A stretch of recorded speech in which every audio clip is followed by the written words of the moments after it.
14, cuando la tenga puede decir amén. Vamos a estar viendo la segunda parte del tema que empezamos la semana pasada de la iglesia de Laodicea. Y mirábamos la semana pasada cómo esta iglesia era una iglesia rica económicamente, era una iglesia poderosa hablando económicamente, pero carecía muchas cosas en el ambiente espiritual. Y mirábamos cómo esta iglesia era una iglesia tibia, y mirábamos si había tibieza en nuestro corazón. Algo que es importante hacer siempre que leemos la palabra de Dios no es leerla nomás por leerla, no es ver la historia, ver lo que sucedió, sino aplicarlo a nuestras vidas y ver si algo de lo que algo de lo que sucedió en aquel tiempo estará sucediendo en nuestras vidas. Es importante tomar la palabra y reflejarnos en ella, ponernos ante el espejo de la palabra y preguntarle al Señor si habrá algo de lo que Dios habla en su palabra, habrá algo en nosotros, y así poder ir cambiando las cosas que no son agradables a Él. Amén. Tenemos Apocalipsis capítulo 3, verso 14.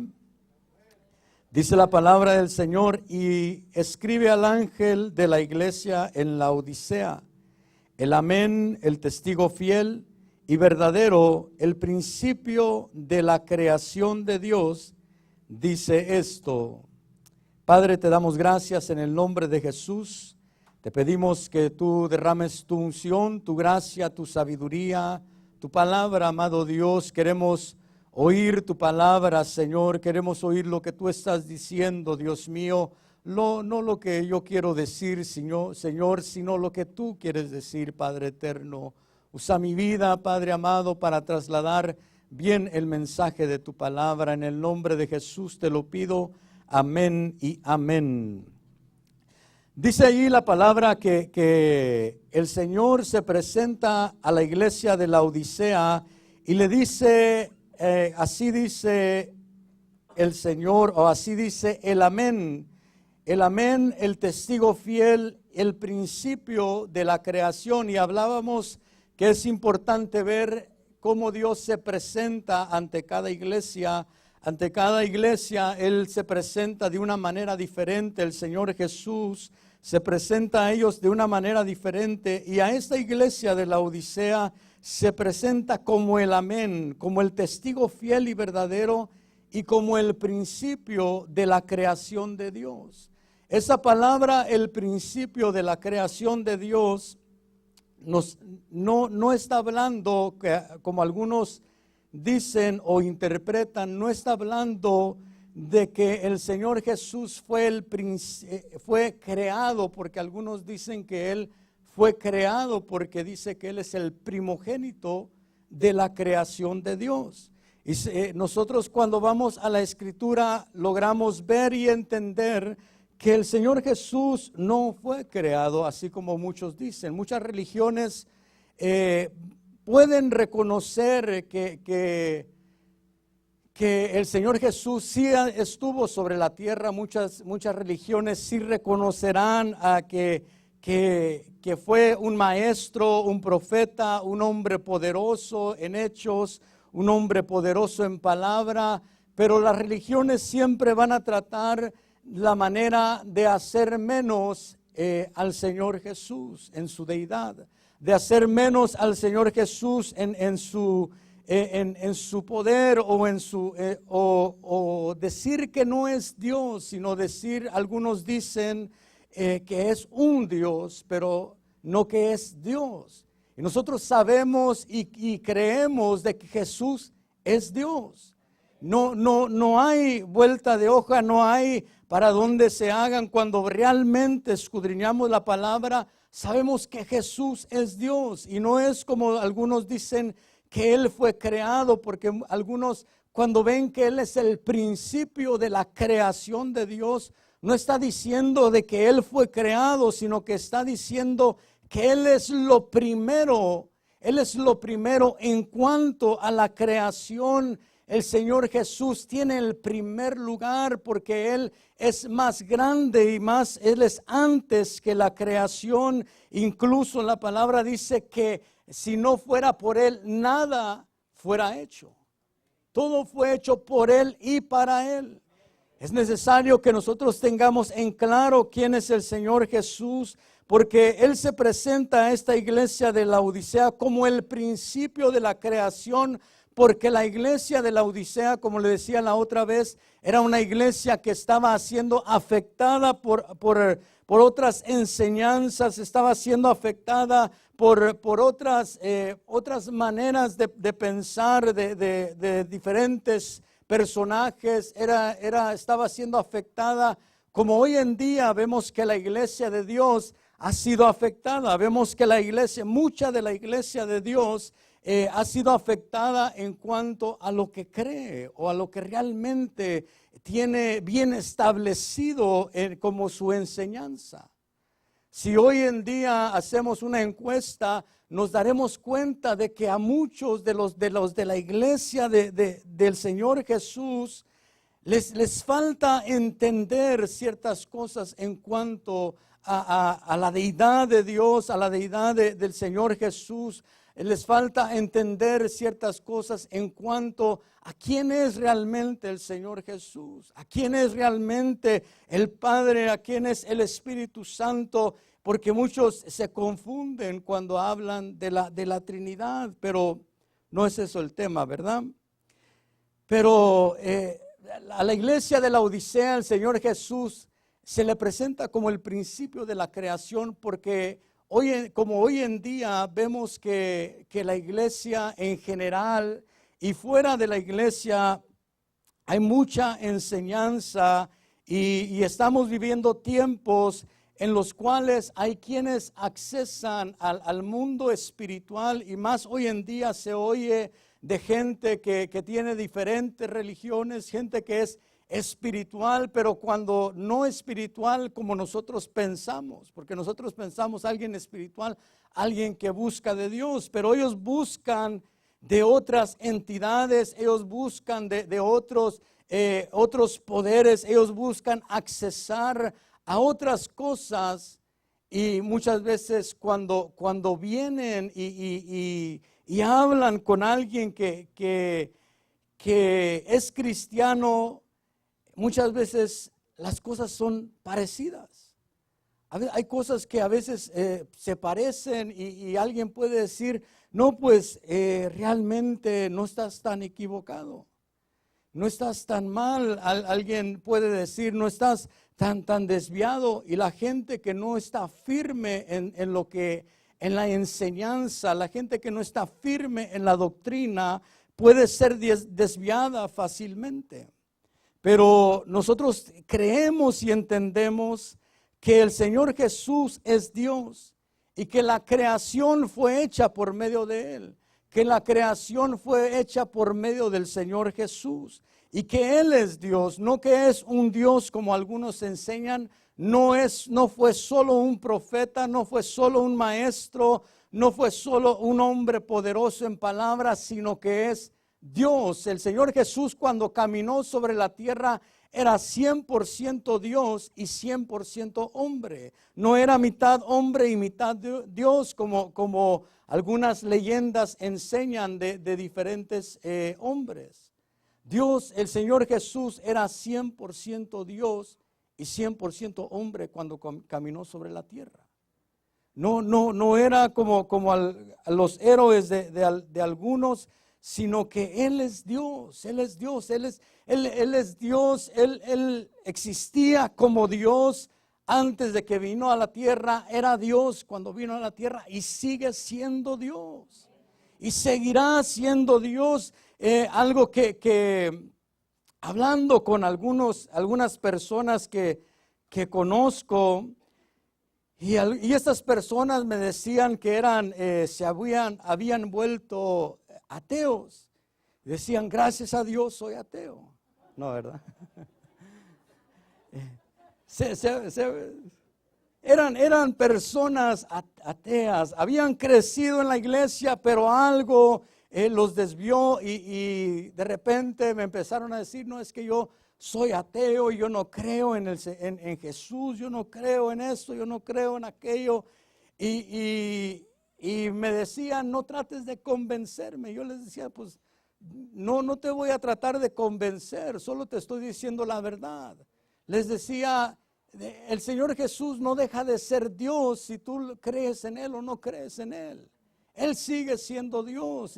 Y estas personas muchas veces piensan de que afectan al Señor Jesús o afectan a Dios cuando dejan de creer.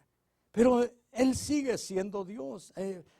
Pase lo que pase, suceda lo que suceda, aunque cambien los tiempos, aunque cambien las edades, Dios siempre seguirá en su trono y seguirá siendo Dios. Amén.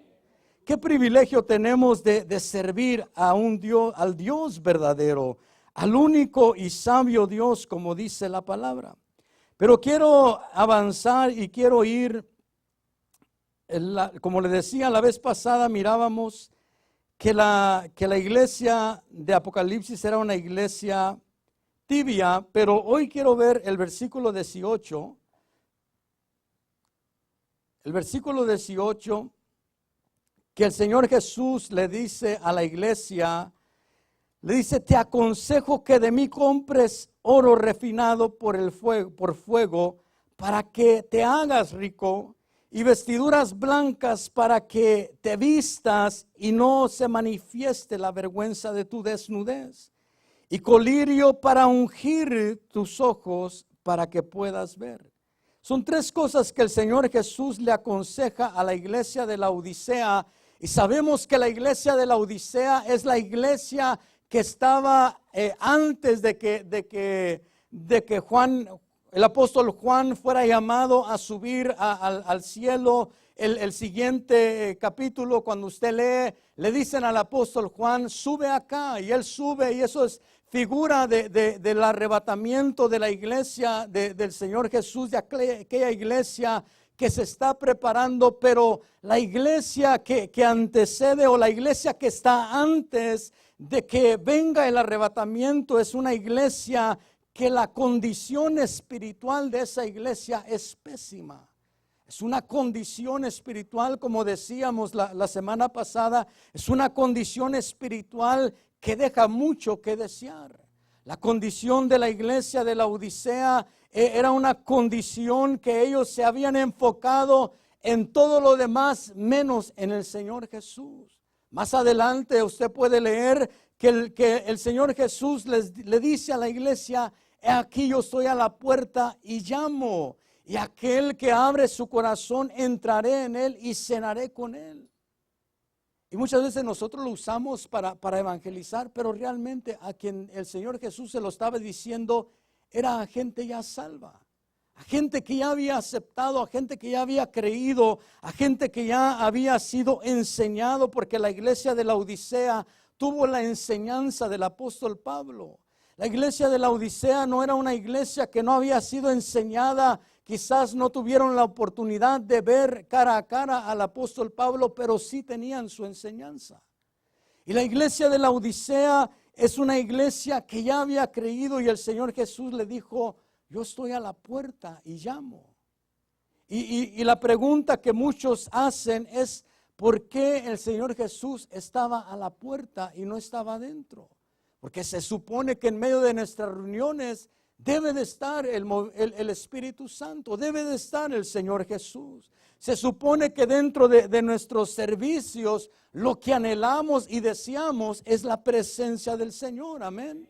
Es que Dios se manifieste, es que Dios se agrade y se mueva en medio de nosotros. Porque cuando Él se empieza a mover, algo empieza a suceder en nuestras vidas. Entonces, esta iglesia, como le decía, muchos se hacen la pregunta, ¿por qué es que el Señor Jesús estaba afuera? Y alguien quizás dirá, yo nunca tendría al Señor Jesús afuera de mi corazón. Yo nunca tendría al Señor Jesús afuera. Siempre lo mantendría cerca. Pero deberíamos de preguntarnos, al ver la condición de la iglesia de la Odisea y al ver que la iglesia de la Odisea representa la iglesia del tiempo del fin, la iglesia que está antes del arrebatamiento, deberíamos de preguntarnos, ¿no será que mi condición es parecida a la iglesia de la Odisea? ¿No será que cuando el Señor Jesús llega o el Espíritu Santo llega y empieza a llamar mi corazón, a buscarlo, a orar, ¿no será que a veces lo hago a un lado? Como les he dicho mi experiencia, ¿verdad? No conozco sus experiencias si no la contara, pero como solo conozco las mías, le voy a contar la mía otra vez. A veces el Señor me despertaba en la madrugada y a veces me despertaba en madrugadas muy frías, muy heladas. Y el Señor me llamaba y llamaba a mi corazón y yo estaba allí dormido. Y el Señor me decía, levántate a orar. Quiero hablar contigo, levántate a orar. Y yo sabía que era el Espíritu Santo que me estaba hablando. Y a veces le decía, Señor, dame 5 minutos. Y esos 5 minutos se volvían horas. Y a veces hacemos a un lado la voz del Señor, a veces hacemos a un lado el llamado de Dios a nuestra vida. Y debemos de ver si no estamos como la iglesia de la Odisea, quizás yendo hacia ese camino donde no le ponemos tanta atención al llamado de Dios. No le ponemos tanta atención a lo que Dios nos está llamando. Yo creo que Dios llama a nuestros corazones. Yo creo que Dios llama a tu corazón. Y Dios quizás te está impulsando, quizás está poniendo un peso sobre tu corazón de algo que Él quiere que tú hagas. Pero es tu decisión aceptar lo que Él quiere que tú hagas o hacerlo a un lado. Es tu decisión. Y la iglesia de la Odisea, como le digo, se había enfocado en tantas otras cosas y tenía al Señor Jesús afuera de sus reuniones. Y yo no creo que la iglesia de la Odisea decía, nosotros vamos a hacer servicio sin la presencia de Dios. No, yo creo que la iglesia de la Odisea decía que la presencia de Dios estaba en medio de ellos. Yo creo que la iglesia de la Odisea decía que tenían el movimiento del Espíritu Santo. Yo creo que la iglesia de la Odisea era una iglesia que realmente pensaba que tenía la presencia de Dios. Pero cuando vemos la realidad, nos damos cuenta que no tenía la presencia de Dios en medio de ellos. Pero al ver hoy en día la iglesia en lo que estamos viviendo hoy, la iglesia en general, nos damos cuenta que mucha de la iglesia de hoy en día tiene tantas cosas, pero carece de lo más importante, que es la presencia de Dios. Carece de lo más importante, que es del movimiento del Espíritu Santo. Y nosotros debemos de ver que eso no suceda con nosotros, que eso no suceda en mi vida, sino que si yo me pongo ante el espejo de la palabra y veo que estoy falto de la presencia de Dios, veo que estoy falto de búsqueda, de entrega, de santidad, de consagración, yo debo de arrepentirme y decirle al Señor, Señor, dame la oportunidad para una vez más tomar esa vida de consagración, tomar esa vida de entrega, tomar esa vida de búsqueda, tomar esa vida de oración, porque muchas veces leemos la palabra, no sé si a usted le sucede como a mí, que a veces leemos la palabra y vemos a un Daniel que oraba en la mañana, oraba en el día, oraba en las noches, y cuando leemos de Daniel decimos, yo también voy a orar como Daniel. Pero a veces solo nos emocionamos y cuando cerramos la Biblia se nos olvida lo que habíamos dicho. Pero debemos de tomar esa vida de consagración, esa vida de entrega, esa vida de oración. Y eso es lo que Dios le da la oportunidad a la iglesia de la Odisea. Y aunque mucha de la iglesia de hoy en día se encuentra en una condición vergonzosa, hablando de lo espiritual, Aunque mucha de la iglesia carece de cosas en lo espiritual, Dios le da la oportunidad de tomar esas cosas. Porque la iglesia de la Odisea, Dios le dijo que Él le aconseja que de Él compren oro refinado, que de Él compren vestiduras blancas, que de Él compren colirio para ungir sus ojos. Aunque la iglesia de hoy en día quizás no estamos hablando de este lugar, pero hablando de la iglesia en general, nos damos cuenta que a la iglesia le falta mucho de Dios, pero Dios le da la oportunidad a la iglesia hoy en día. Dios le dice a la iglesia hoy en día: te aconsejo que de mí compres vestiduras, te aconsejo que de mí compres colirio para que abras tus ojos, para que puedas ver, para que tengas visión.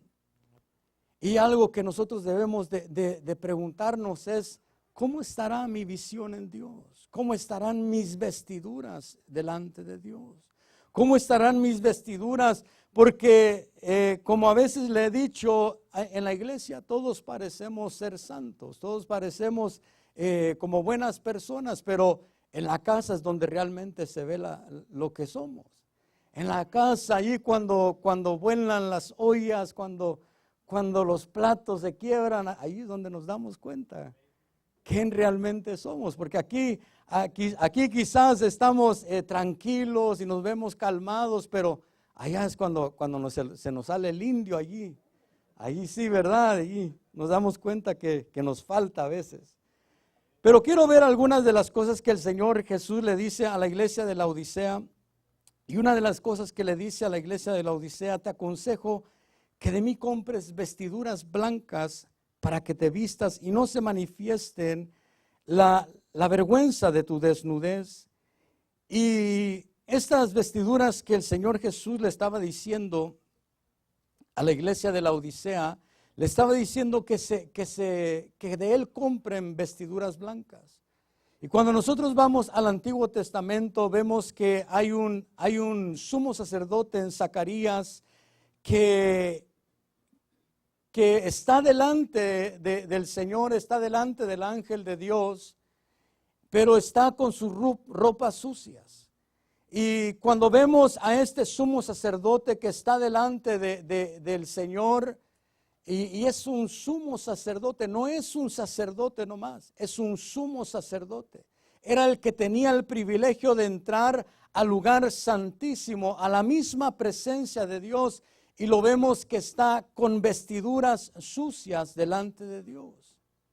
Y que el Señor, sabemos que el Señor reprende a Satanás, que lo estaba acusando, y lo viste de gala, lo viste de nuevo, le da vestiduras de gala a este sumo sacerdote.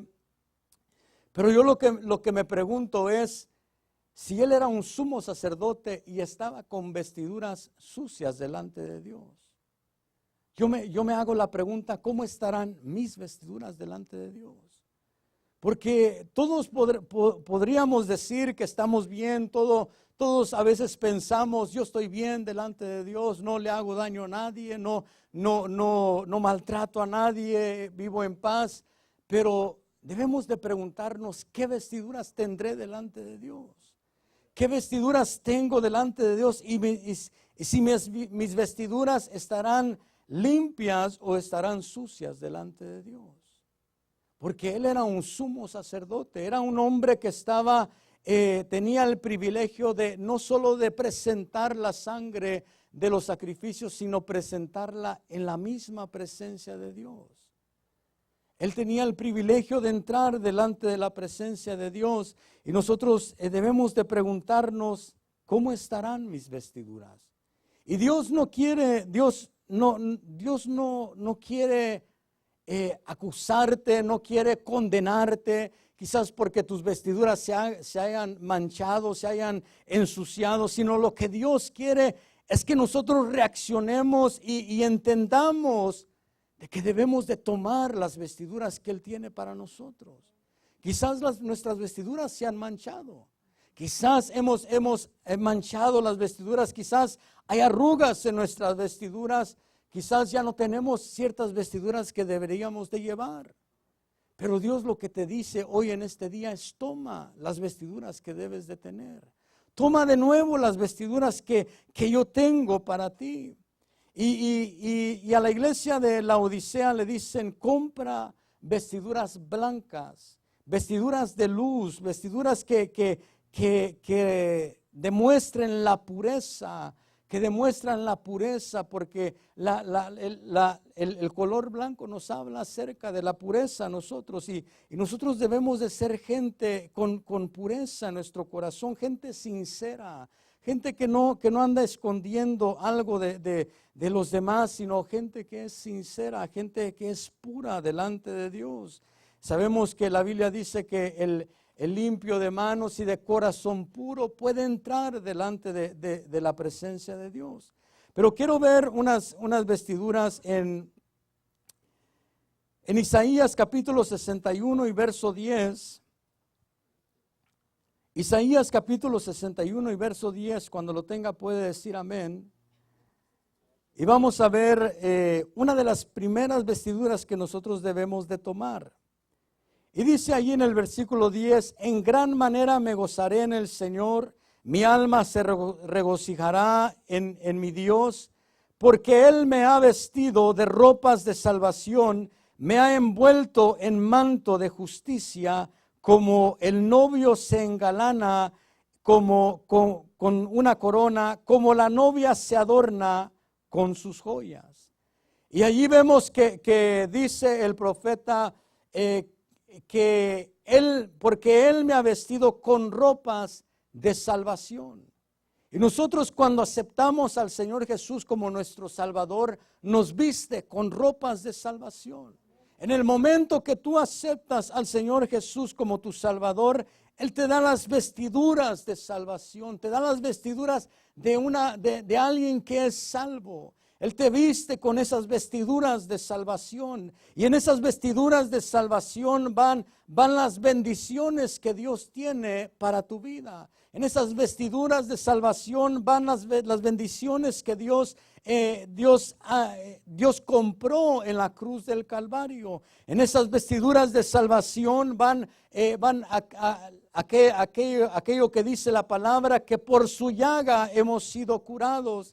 Va aquello que dice la palabra, que Él clavó el decreto que estaba en contra de nosotros en la cruz del Calvario. Cuando nosotros nos ponemos las ropas de salvación, estamos llevando toda aquella bendición que Dios compró para nosotros en la cruz del Calvario. Y cuando Dios te viste de ropas de salvación, tú empiezas a caminar diferente, tú empiezas a pensar diferente. Es por eso que cuando vemos que Dios salva a alguien, que Dios le da el nuevo nacimiento a alguien, vemos que esa persona es totalmente diferente. No sé si le ha tocado a usted ver a una persona que Dios cambia. Pero yo me recuerdo de cuando Dios cambió mi vida. Yo era una persona que hablaba un montón de cosas, que maldecía demasiado, hablaba muy mal. Y siempre estaba platicando con una de mis hermanas, y siempre era maldición y maldición y esto y una mala palabra y esto.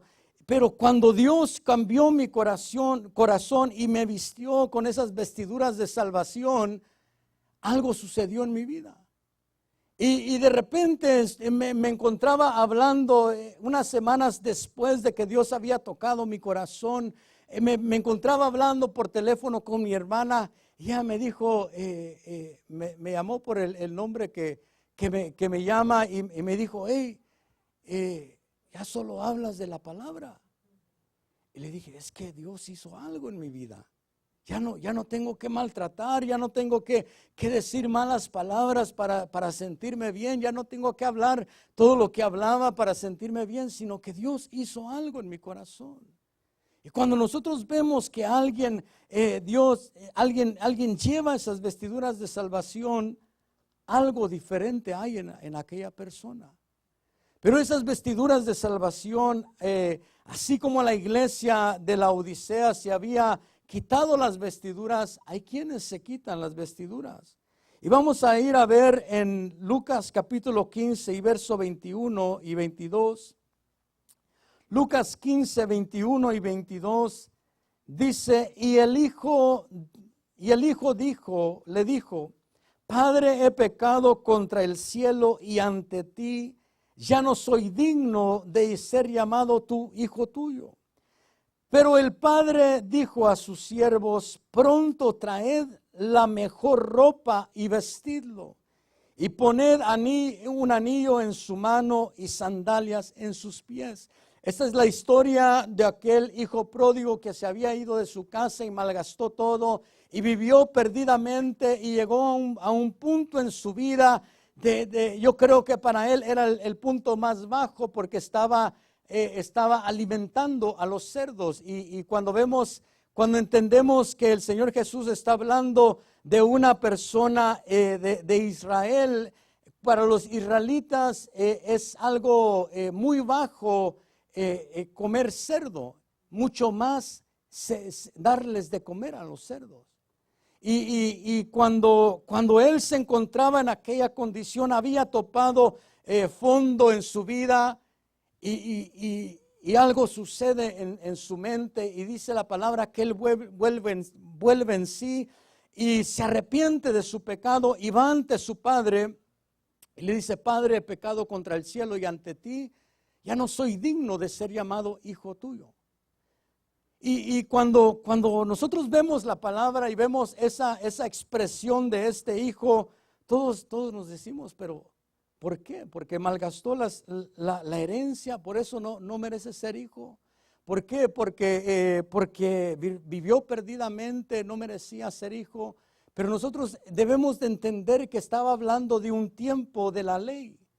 Y por eso es que la historia, cuando la entendemos, vemos que el padre corre a recibir a su hijo y a veces nosotros vemos aquel hecho que el padre hizo, pero eso que el padre hizo de correr a abrazar a su hijo era porque el padre sabía que si aquel hijo se acercaba a la casa iba a morir, porque la ley decía que a un hijo rebelde tenía que apedrearlo. Entonces el padre corre a recibir a su hijo porque el padre sabía que si él lo abrazaba, nadie más podía condenarlo. Aunque todos se enojaran, aunque todos miramos el hijo mayor que no quiere ni entrar a la fiesta, pero ya cuando el padre lo abrazó ya nada podían hacer. Pero cuando vemos que el padre lo abraza y el hijo le dijo, ya no soy digno de ser llamado tu hijo, pero el padre hace algo maravilloso que cuando lo entendemos nos damos cuenta del amor tan grande de Dios, que dice ahí la palabra que él le dijo a sus siervos, pronto vístanlo con las mejores ropas. Porque este hijo que había salido de la casa y había malgastado la herencia que su padre le había dado, este hijo que vivió perdidamente, que topó fondo en su vida, cuando regresó a la casa del padre no tenía las vestiduras que debería de tener. No tenía las vestiduras de hijo. No tenía las vestiduras con las cuales él salió de la casa. Yo me imagino que aquel hijo había llegado a la casa del padre quizás con sus ropas todas sucias, todas rasgadas, quizás medio desnudo por la condición en la cual él vivía, pero había perdido las vestiduras de salvación. Y cuando nosotros vemos hoy en día a personas que se alejan de Dios, o a personas que quizás como la iglesia de la Odisea permanecen en la iglesia, pero dejan a un lado las vestiduras de salvación. Y yo no estoy diciendo, no quiero darme a mal interpretar o al mal entender. Yo no estoy diciendo que la salvación se pierde, la salvación no se pierde. Eso es algo que yo creo por lo que he visto en la palabra. Yo creo que la salvación no se pierde. Discúlpeme que le diga esto, pero no importa qué tan bajo caiga algo, si es salvo, es salvo. Porque la salvación no depende de nosotros, sino que la salvación depende de Dios. La salvación no depende de que yo quiera ser salvo, sino que la salvación depende de que Dios quiere que yo sea salvo. Y a veces nos cuesta entender eso de Dios, pero este hijo, algo que sí podemos hacer es quitarnos las ropas de salvación.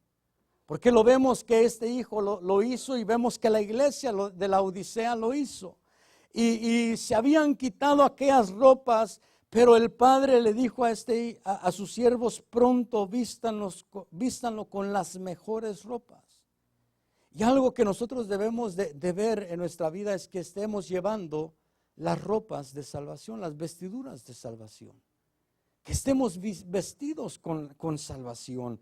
Que nosotros sepamos que no somos del mundo. Que nosotros entendamos que aunque estamos en el mundo, no somos del mundo. Que nosotros entendamos que Dios nos llamó a vivir de una manera diferente a lo que el mundo vive. Que Dios nos llamó a nosotros a no ser igual al mundo, sino a caminar en el evangelio que Dios nos ha llamado a caminar. Y cuando vemos que este hijo vuelve a la casa, le restauran sus vestiduras. Y algo que nosotros debemos de entender, yo sé que quizás en este lugar todos tienen las vestiduras de salvación, pero quizás si hay alguien que siente que ha dejado las vestiduras de salvación, que siente que se ha alejado de Dios, Dios te está llamando en este día, así como llamó a la iglesia de la Odisea y te está diciendo, toma una vez más las vestiduras de salvación. Vuelve una vez más a la casa del Padre. Vuelve una vez más al gozo del Padre. Vuelve una vez más a la alegría que hay dentro de la casa del Padre. Vuelve una vez más a la bendición que hay dentro de la casa del Padre. Pero quiero ir avanzando y vayamos a Segunda de Crónicas, capítulo 20 y verso 21. Segunda de Crónicas, capítulo 20, verso 21. Dice ahí la palabra, y habiendo consultado con el pueblo, designó a algunos que cantaran al Señor y algunos que le alabaran en vestiduras santas, conforme salían delante del ejército y que dijeran, dad gracias al Señor, porque para siempre es su misericordia. Pero allí lo que quiero ver es que ahí dice que designó a algunos que alabaran a Dios con vestiduras santas, con vestiduras de santidad. Y algo que hoy en día yo sé que no es muy popular es predicar y hablar acerca de la santidad. Porque es Dios, cuando Dios nos llama como su pueblo, Dios nos llama a ser santos, a ser apartados, a ser diferentes, a no vivir como el mundo vive, sino a vivir una vida de santidad. Dios nos llama a tener ropas de santidad, ropas de consagración, ropas que demuestran que somos apartados para Dios. No te estoy hablando que seamos religiosos, no te estoy hablando que seamos como los fariseos, sino que te estoy hablando de llevar vestiduras de santidad. Que en nuestro interior nosotros sepamos que llevamos vestiduras de santidad. Y me llama la atención que dice y habla acerca de los que alaban y que fueran delante del ejército, y habla que ellos llevarían ropas de santidad. Y por eso entendemos que para el grupo de alabanza, para la alabanza, es necesario la santidad, es necesario consagrarse, es necesario apartarse para Dios. Porque aquellos que suben al altar deben de subir con ropas de santidad. Aquellos que suben para ministrar la alabanza deben de subir con santidad sobre ellos. Como te digo, no con religiosidad, no con fariseísmo, sino con la santidad de Dios. Que sepan que son llamados a ser aparte, que Dios los ha apartado para alabarle, para bendecirle a Él. Y no solo, porque alguien dirá, bueno, pues esos son los de la alabanza, no nosotros, pero no solo los de la alabanza, sino que Dios nos llama a todos a ser santos. La palabra dice ser santos como vuestro Padre es santo. Entonces nosotros somos llamados a tomar las vestiduras de santidad. Y algo que nosotros debemos de preguntarnos es si verdaderamente nos estamos apartando para Dios. Porque como le digo, aquí podemos engañar a medio mundo. Pero nosotros sabemos, nosotros conocemos la realidad. Cada uno de nosotros conocemos la realidad de nuestra vida. Y sabemos si realmente estamos llevando la santidad de nuestra vida o hemos dejado de apartarnos de ciertas cosas. Hemos dejado de apartarnos de ciertas amistades. Y yo no te estoy diciendo que te salgas del mundo. Yo no te estoy diciendo que te vayas a vivir a la montaña allá solitario. No, pero hay cosas en las cuales nosotros cuando empezamos en el Evangelio, yo no sé si le sucedió a usted, pero cuando empezamos en el Evangelio, había cosas que nosotros no hacíamos. Había cosas, por ejemplo, el decir una mala palabra, para nosotros era, nosotros nos apartábamos de decir una mala palabra. Decir algo de doble sentido, nos apartábamos de decir algo de doble sentido. Pero a veces cuando pasa el tiempo, empezamos a notar que en nuestra vida surgen esas cosas de antes y a veces se nos sale una que otra palabra de soez, una que otra chiste colorado. Bueno, hermano Dino me mira como, pero a veces sucede en nuestras vidas. Yo no sé si le ha sucedido a usted, pero a veces cuando nos descuidamos de las vestiduras de santidad, empezamos a tomar cosas en nuestra vida que sabemos que no son agradables a Dios. Pero muchas veces queremos justificarlas delante de Dios. Muchas veces queremos justificarnos delante de los demás. Y muchas veces nos encontramos diciendo, no, es que esto no es malo hacerlo. Es que aquello no es malo hacerlo, es que esto no es malo y empezamos a darnos libertades, que yo sé que hay cosas que no son malas. Yo no estoy hablando que todo es malo, no, pero hay cosas de las cuales nosotros debemos de apartarnos. Hay cosas de las cuales nosotros debemos de consagrarnos de ellas, y Dios nos llama a tomar las vestiduras de santidad. Y si tú te encuentras en este día que has dejado la santidad a un lado, o te has descuidado en la santidad o en la consagración en tu vida, es una buena noche para retomar esas vestiduras. Vayamos a Apocalipsis capítulo 19 y versos 7 al 8. Apocalipsis 19, el verso 7 y el verso 8.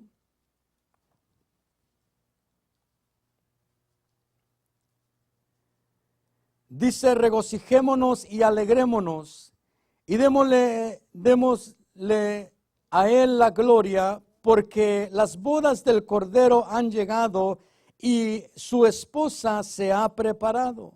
Y a ella le fue concedido vestirse de lino fino, resplandeciente y limpio, porque las acciones justas de los santos son el lino fino.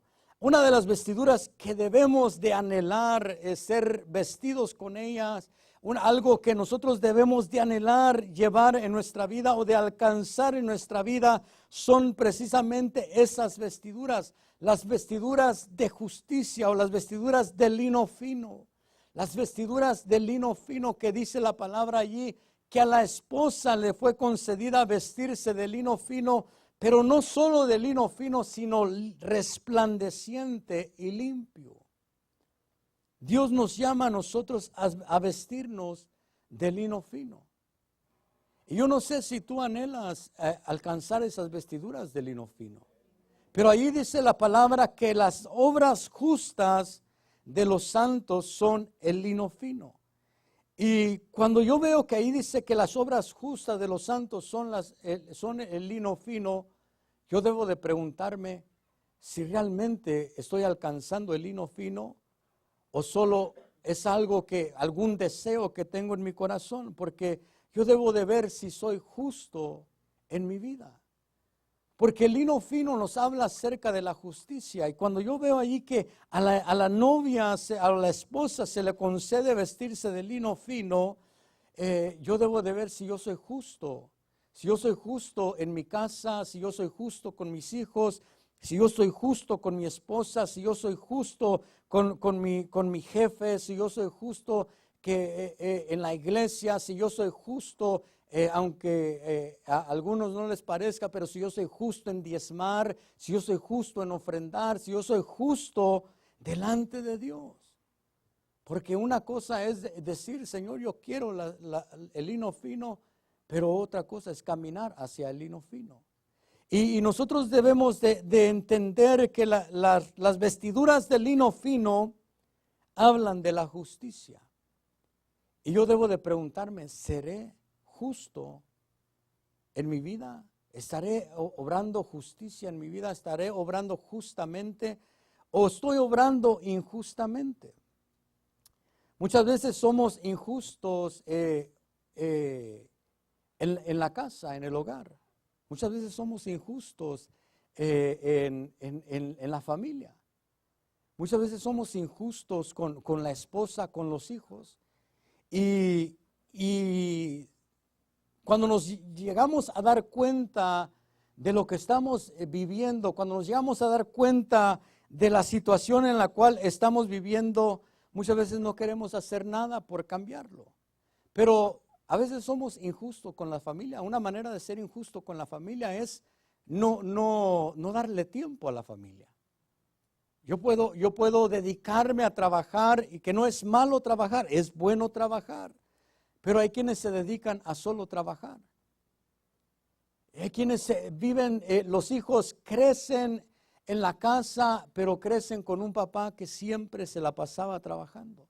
Crecen con una mamá que siempre se la pasaba trabajando. Y yo entiendo que hay ciertas situaciones que la mamá se queda como una mamá soltera y tiene que salir al frente y trabajar y echarle ganas. Y yo entiendo esas situaciones. Yo entiendo que hay padres que se quedan padres solteros y tienen que salir adelante por su hogar y tienen que ver la manera de llevar su hogar, y a veces no le queda tiempo para el tiempo que ellos quisieran dedicarles a sus hijos, porque les toca trabajar más porque son padres solteros o madres solteras. Yo entiendo esas situaciones.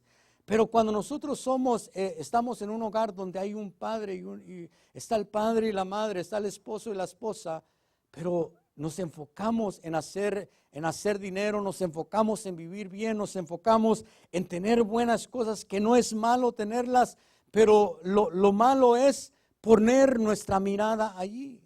Y es lo que muchos hacen. Muchos se dedican a solo trabajar y trabajar y trabajar. Y dejan a un lado a la familia, dejan a un lado a los hijos, dejan a un lado a la esposa. Muchas veces el esposo llega cansado de tanto trabajar y la esposa quiere platicar y el esposo lo que quiere es dormir. Y a veces somos injustos, a veces somos injustos en la casa. A veces también la mujer es injusta con el esposo. No, porque bien que a las mujeres les gusta que solo los hombres, ¿verdad? Pero a veces la mujer también es injusta con el esposo. Especialmente hoy en día, como están las cosas que el hombre trabaja y que el hombre llega a la casa y la mujer le dice, ¿por qué no te cocinas algo? ¿Por qué no pasas trayendo algo de camino? ¿O por qué no le cambias los pampers al niño? No, eso es hasta en las mejores familias, ¿verdad? Pero hoy en día sucede eso. Antes yo sé que no se oía de eso, pero hoy en día sucede que a veces hay injusticia en el hogar y nosotros debemos de ver si hay injusticia en mi hogar. Si yo estoy siendo injusto con mi pareja, si yo estoy siendo injusto con mi esposo, con mi esposa, y yo no te vengo a hablar del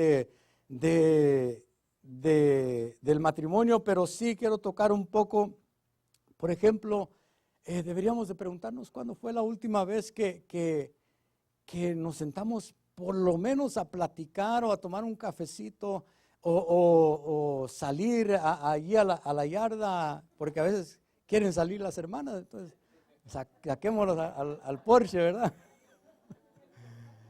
Pero ¿cuándo fue la última vez? Yo entiendo que hay situaciones donde uno no puede ir a cenar, pero sí puede tomar un tiempo para platicar y para ver la situación en el hogar. Pero realmente a poner atención, porque a veces como hombres la mujer habla y uno anda pensando en todo lo demás. Y la mujer le dice, no me estás escuchando. Y uno dice, sí, no te estoy escuchando, dijiste esto y esto. Pero realmente no ponemos la atención que se merece. Porque a veces obramos injustamente, a veces obramos injustos con los hijos. Que no le damos el tiempo a los hijos que se merecen. No le damos el tiempo a la familia que se merece. A veces el hijo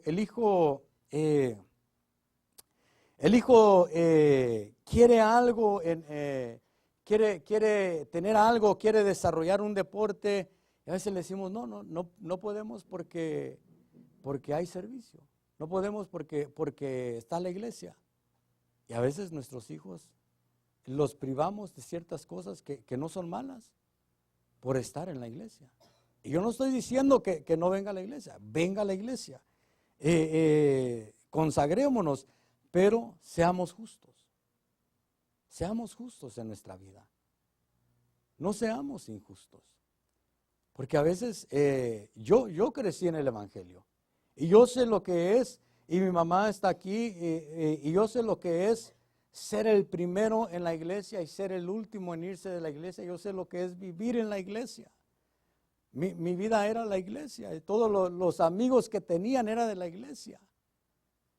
Pero a veces cuando uno se dedica a la iglesia, y yo lo he vivido, yo lo he hecho con mis hijos, por eso le hablo de eso, que me he enfocado tanto en la iglesia que a veces los hijos no tienen el privilegio ni de salir, no tienen el privilegio ni de ir a conocer cierto lugar o de ir a un parque, porque les dicen, llévame al parque. No, ya ahorita llegué del trabajo y ahorita mejor arréglate porque ya nos vamos a la iglesia. ¿Qué parque? Ni qué parque.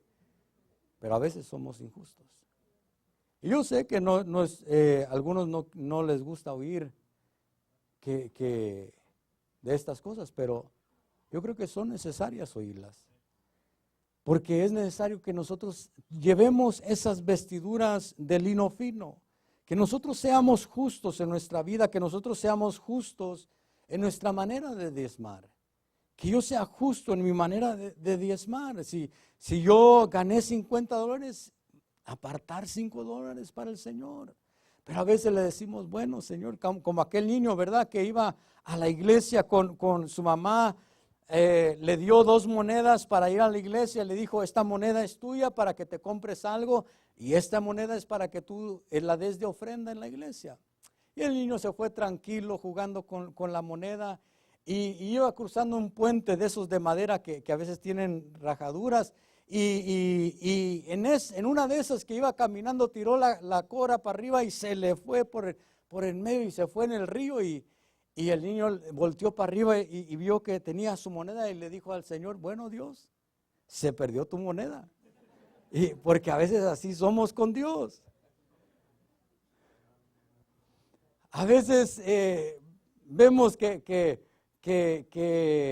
gastamos en esto y en aquello y le decimos a Dios, bueno, Dios, tuve que usar el diezmo, así es que para la otra,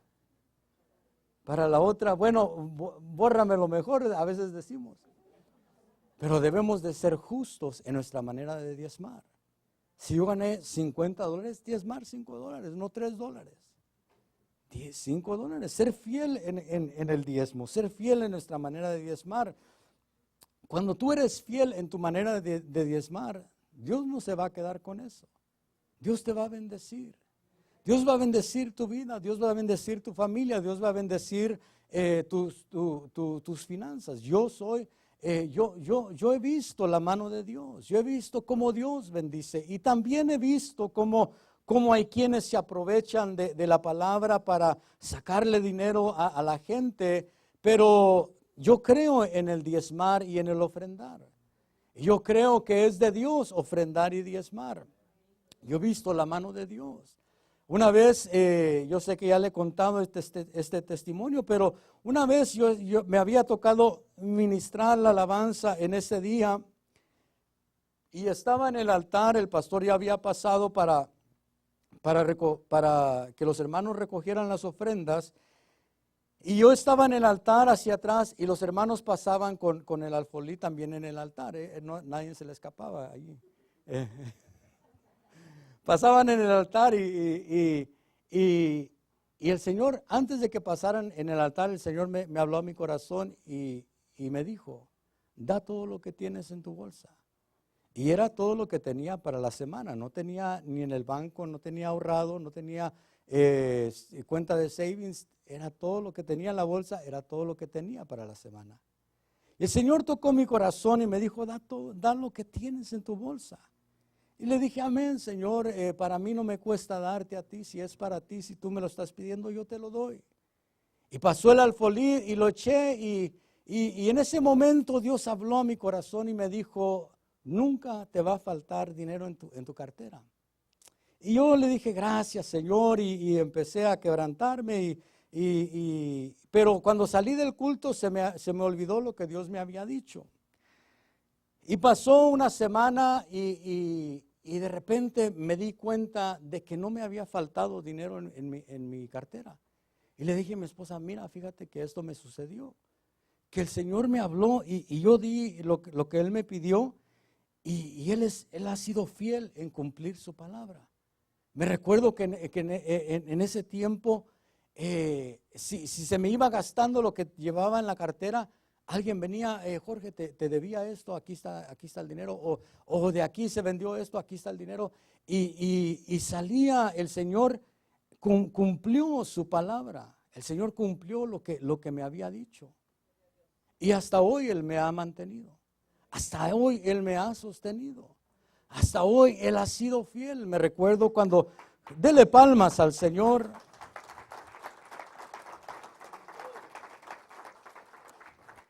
Me recuerdo cuando llegué aquí a Las Vegas y estaba pasando un momento difícil en mi vida y en cuanto a las finanzas y faltaban 2 días para pagar la renta y los biles. Y yo no tenía nada para pagar la renta y los biles.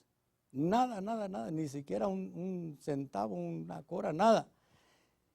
Y estaba frustrado, estaba poco estresado y allí frustrados yo y mi esposa por cómo íbamos a pagar la renta, cómo íbamos a pagar los biles. Y algo vino a mi mente cuando estaba manejando y le dije al Señor, Señor, si tú me trajiste a este lugar, a esta ciudad, tú me vas a proveer. Y si tú me trajiste y si tú me llamaste, tú vas a abrir la manera de que yo tenga suficiente para pagar la renta y los biles. Y faltaban 2 días. Y me fui tranquilo, confiando en que el Señor iba a hacer algo. Y yo le dije al Señor, si tú no me llamaste, si solo fue mi emoción, lo que yo pensaba, pues no me vas a proveer. Y lo voy a aceptar, le dije al Señor, pero me recuerdo que me fui tranquilo, confiando en el Señor, confiando en su palabra. Y de repente llega un mensaje y llega un cliente, llega otro cliente y en cuestión de 2 días tenía más de lo que necesitaba pagar para pagar la renta y los biles. No solo me dio para pagarlo, sino que me dio aún de sobras. Y Dios es así. Dios, cuando tú confías en Dios, cuando tú eres justo en tu manera de diezmar y en tu manera de ofrendar, Dios es fiel a su palabra. Él te va a bendecir, Él va a bendecir tu vida, Él va a bendecir tus finanzas.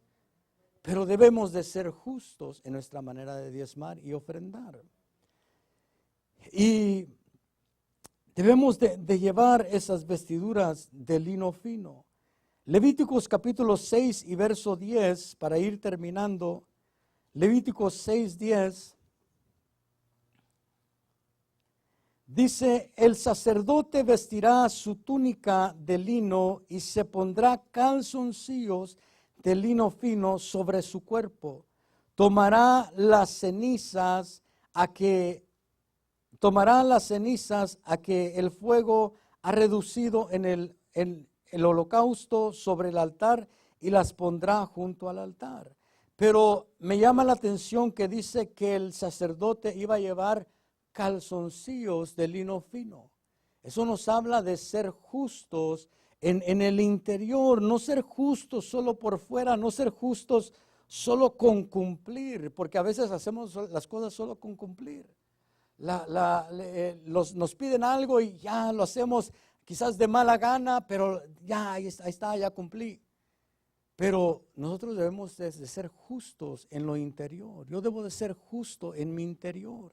Yo debo de ser una persona justa porque me nace ser justo. No por cumplir algo, no por cumplir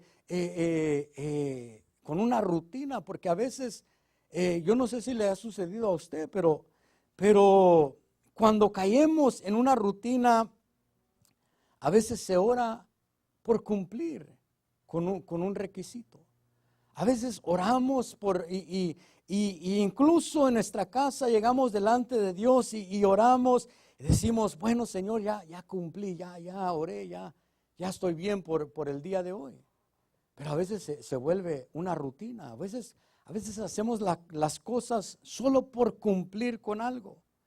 Pero cuando yo veo que el sacerdote llevaba calzoncillos de lino fino, es que desde su interior salía aquella justicia. Es cuando a ti te nace ser justo, cuando tú quieres cumplir la justicia de tu interior. Cuando tú quieres ser justo desde tu interior, no porque te miren, no porque digan, que ya vino a la oración, no porque digan, qué bonito ora, sino porque a ti te nace orar, porque a ti te nace buscar de Dios, porque tú anhelas esas cosas desde tu corazón. Pero el sacerdote llevaba vestiduras de lino fino. Y miremos Génesis capítulo 41 y verso 42, viendo a José. Ahí en el versículo 42, Génesis 41, 42 dice, y Faraón se quitó el anillo de sellar de su mano y lo puso en la mano de José y lo vistió con vestiduras de lino fino y puso un collar de oro en su cuerpo. José, sabemos que para este tiempo ya había cruzado la prueba, ya había cruzado el proceso en su vida, había sido vendido por sus hermanos, le habían quitado aquella túnica de colores y de ser el preferido en su casa, llegó a ser un esclavo en una tierra lejana. Pero llega un momento en la vida de José donde le ponen una túnica de lino fino. Y a veces para llegar a obtener esas vestiduras de lino fino, no es de la noche a la mañana, no es porque lo anhelo, no es solo porque lo quiero, sino que para obtener las vestiduras de lino fino tenemos que pasar por medio de la prueba. Tenemos que ser tratados en la prueba. Tenemos que ser, a veces en medio de la prueba somos heridos, así como José fue herido. Y en medio de la prueba somos encarcelados, así como José fue encarcelado. Pero cuando resistes en medio de la prueba, llegará el momento donde Dios te vestirá con lino fino. Yo voy a pedirte que te pongas de pie y que cierres tus ojos. Quizás en tu vida tú ves que faltan las vestiduras de santidad, quizás faltan las vestiduras de salvación, quizás faltan las vestiduras de lino fino, de ser justo. Quizás faltan las vestiduras unas vestiduras que no vimos, que es el armamento de Dios que habla Pablo, el apóstol Pablo, en Efesios capítulo 6, verso 12, que habla acerca de ponernos toda la armadura de Dios. Y nosotros debemos de preguntarnos, ¿qué vestidura me faltará en mi vida? Porque la iglesia de la Odisea, el Señor Jesús le dijo, te aconsejo que de mí compres vestiduras blancas para que no se descubra la vergüenza de tu desnudez. ¿Por qué no cierras tus ojos y meditas allí en tu corazón? Meditas en tu corazón si hay algo que falta en tu vida. Si hay, quizás falta la santidad en tu vida. Quizás ya no te consagras de la manera que antes te consagrabas. Quizás ya no buscas de Dios como antes buscabas. Quizás incluso te has alejado de la casa de Dios. Quizás te has alejado, quizás no de la iglesia, pero quizás te has alejado de llevar una vida de oración, de llevar una vida de consagración, de llevar una vida de búsqueda con Dios. Y si tú te encuentras en esta condición y tú quieres pasar al altar y decirle al Señor, Señor, yo reconozco que necesito ser vestido. Yo reconozco que necesito esas vestiduras, Señor. Yo reconozco, Dios mío, que me faltan las vestiduras, que me falta quizás tomar la vestidura de santidad, Dios mío. Quizás tú te alejaste de la casa de Dios y te fuiste como el hijo pródigo se fue de la casa del Padre, y hoy en este día quieres reconciliarte con el Señor, puedes pasar. Si quieres reconciliarte con Él, puedes pasar también. Si quieres aceptar al Señor Jesús como tu Salvador, si Él está tocando tu corazón, puedes pasar.